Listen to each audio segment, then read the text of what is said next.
8e avant cette journée, Massy accueillait Béziers 9e de cette Pro D2. Un duel de milieu de tableau avec des Biterrois qui se sont relancés la semaine dernière en mettant fin à 4 défaites de rang, alors que Massy a retrouvé un peu de confiance en s'imposant sur cette même pelouse contre Aurillac après 2 revers à l'extérieur. La première munition de ce match est en faveur de Massy. Suite à un plaquage haut des Biterrois et de plus de 40 mètres, Thomas Girard inscrit les premiers points de la rencontre.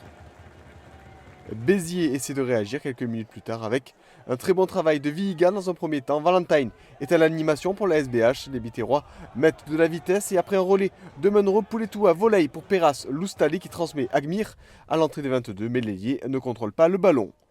Après 10 minutes de jeu, on retrouve Girard en bonne position face au poteau et l'arrière passe sans trembler cette pénalité qui permet à Massy de mener 6-0.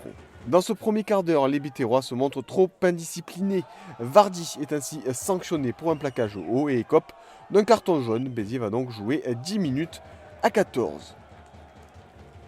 Et la SBH va payer très cher cette indiscipline, surtout que son buteur Munro n'est pas en réussite dans ses tentatives de pénalité avec 2 échecs.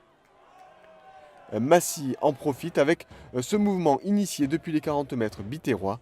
Rattino écarte pour son numéro 8. Les Massicois sont dans l'avancée. Le ballon est libéré à l'entrée des 22 avec un relais de Delomel qui peut servir d'Uma pour la conclusion de ce très beau mouvement collectif. Après 18 minutes de jeu, Massy se détache au tableau d'affichage et mène 13-0 après la transformation de Girard. Après 2 échecs, Munro ajuste son coup de pied et permet à Béziers d'inscrire ses premiers points dans cette rencontre. 13-3 en faveur de Massy. Symbole de la première période délicate des Biterrois, ce ballon perdu en touche. En plus de son indiscipline, Béziers a montré de grosses lacunes sur sa conquête.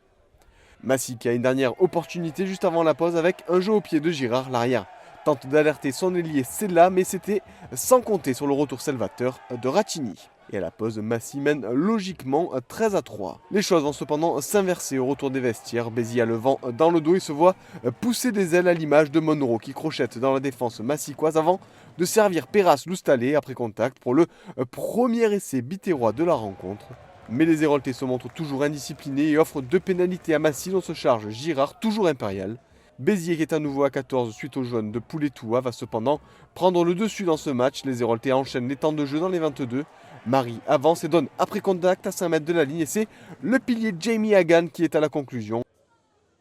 Passé l'heure de jeu, la domination biterroise se poursuit et se concrétise avec cette pénalité de Suchier. Massy n'y arrive plus et après un ballon gratté par Best dans ses propres 22, Béziers se retrouve à 5 mètres de la ligne adverse. Entrée en jeu blanc, mais de l'ordre et de la vitesse dans le jeu des siens. Le ballon est écarté pour Vihiga qui fait parler sa puissance pour enfoncer la défense massicoise et inscrire le 3e essai des siens dans ce match.